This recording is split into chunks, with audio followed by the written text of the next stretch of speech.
कर्मचारी है, ये पेंशन के मांग के लिए काफ़ी सालों से जद्दोजहद कर रहे हैं, जिसमें इनके संघर्ष का हिस्सा हमें भी बनने का मौका मिल रहा है, क्योंकि ये भ्रष्ट जो राजनीति है, भ्रष्ट जो अधिकारी हैं, इनको पेंशन नहीं दे रहे हैं। कुछ की 3 महीने की पेंशन रोक के रखी है, किसी की 5 महीने की रोक रखी है, किसी की 30 साल की रोक रखी है और किसी की 10 साल, किसी की 15 साल। ये कर्मचारी वही हैं जिनको पेंशन समय से नहीं मिल रही है, जो कि इनके जीवन का अधिकार है।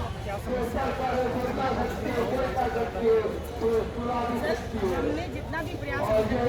ये प्रयास करने की ज़रूरत ही नहीं है, क्योंकि दिल्ली सरकार के एम्प्लॉइज़ होने के नाते, सरकारी कर्मचारी होने के नाते, दिल्ली ट्रांसपोर्ट कॉरपोरेशन के एम्प्लॉइज़ और कर्मचारी होने के नाते इनका अधिकार है, पेंशन उन्हें मिलना चाहिए था। लेकिन जब हमने इनको बुजुर्गों को परेशान देखा, इनका पेंशन का देखा, तो हमें लगा कि इनको पेंशन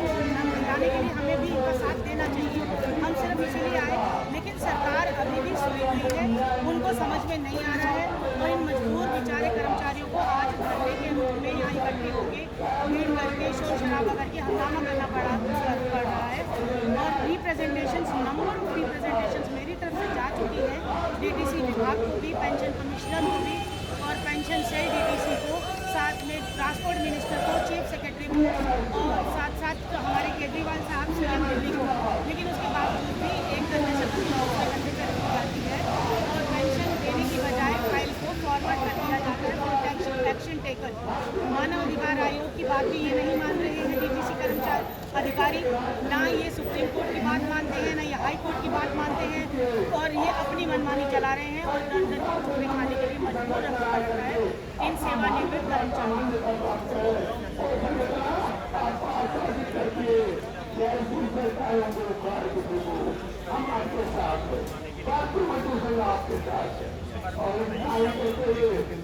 ये मुद्दा यही है डीटीसी के रिटायर्ड कर्मचारियों के पेंशन का,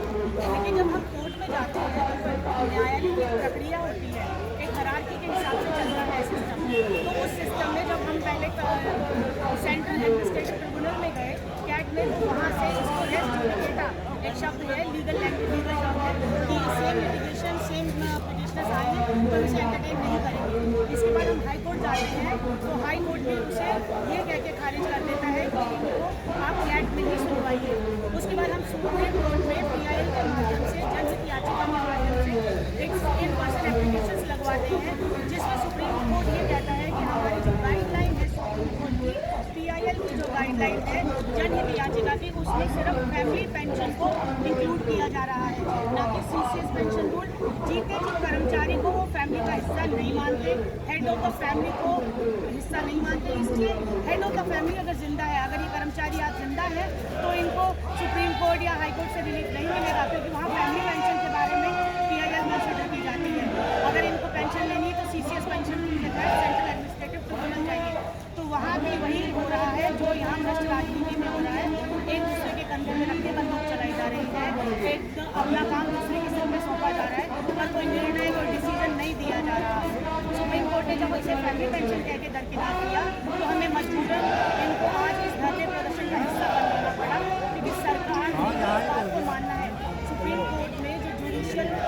प्रोसेस है, दीपक जैन साहब, उनसे मेरी पर्सनली बात की, उन्होंने मुझे कहा कि मैम हमारे भी अपने भी कर्मचारी डीटीसी के रिटायर्ड हैं और उनको सुप्रीम कोर्ट से रिलीफ नहीं मिल पाएगा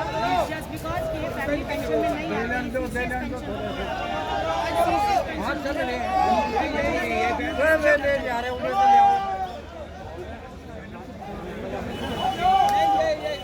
सर, इसका समाधान सरकार के पास है, चीफ सेक्रेटरी के पास है, चीफ मिनिस्टर के पास है, ट्रांसपोर्ट मिनिस्टर के पास है, पेंशन विभाग के पास है और वित्त मंत्री के पास है। वित्त मंत्री को भी हाई कोर्ट ने 2 बार बुला लिया ये बताने के लिए कि इनको कैशलेस सुविधा क्यों नहीं दी जा रही है, उनकी कैशलेस सुविधा